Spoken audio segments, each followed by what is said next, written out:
ఆంధ్రప్రదేశ్ తెలంగాణ కళాకారులకు నా యొక్క కళాభివందనాలు.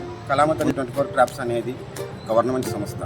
ఈ సంస్థలో కళాకారుల కోసం, కళాకారుల ఉన్నతి కోసము ఈ సంస్థను నిర్మించడం జరిగింది.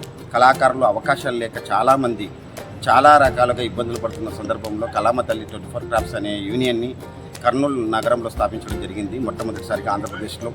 ఇక్కడ నుంచి వచ్చే ప్రతి కళాకారునికి ఒక ప్రోత్సాహంగా ఒక క్యారెక్టర్ ఇవ్వడము, అలాగే షార్ట్ ఫిలిమ్స్, ఓటీటీ మూవీస్, అలాగే ప్రైవేట్ ఆల్బమ్స్ తీయాలనేది ముఖ్య ఉద్దేశంతో కళామతల్లి 24 క్రాఫ్ట్స్ అసోసియేషన్ గవర్నమెంట్ సంస్థను నిర్మించడం జరిగింది.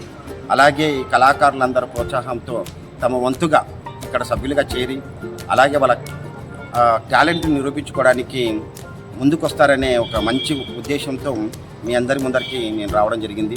అలాగే కళామతల్లి యొక్క ముఖ్య ఉద్దేశం కళాకారులను ప్రోత్సహించడమే దీని ముఖ్య ఉద్దేశము. అలాగే కళాకారులు చాలా వరకు ఈ సంస్థలో పనిచేయడానికి ముందుకు రావాలని, సభ్యులుగా చేరడానికి ముందుకు రావాలని నేను సదా కోరుకుంటున్నాను. అలాగే కళాకారుల ఉన్నతి కోసం మేమేం చేస్తున్నాం అనేది అప్డేట్గా ఈ యూట్యూబ్ ఛానల్ ద్వారా, ఇన్స్టాగ్రామ్ ద్వారా, ఫేస్బుక్ ద్వారా మీకు అందరికీ అందుబాటులో ఏం చేస్తున్నాం అనేది అప్డేట్ ఇస్తాము. అలాగే కళాకారుల కోసం మేము చేయే ప్రాజెక్టులు కూడా ముందుగానే అనౌన్స్మెంట్ చేసి కాస్టింగ్ కాల్ పెట్టి వాళ్ళని ఒక్కొక్కరిని సెలెక్ట్ చేసుకొని వాళ్ళకు కూడా అవకాశాలు ఇచ్చే విధంగా, ఓటీటీ మూవీస్లో అవకాశాలు ఇచ్చే విధంగా మేము ముందుకు వెళ్తామనేది ఈ కళామతల్లి యొక్క ముఖ్య ఉద్దేశం. Raja Ramesh, Kurnool. Thank you so much.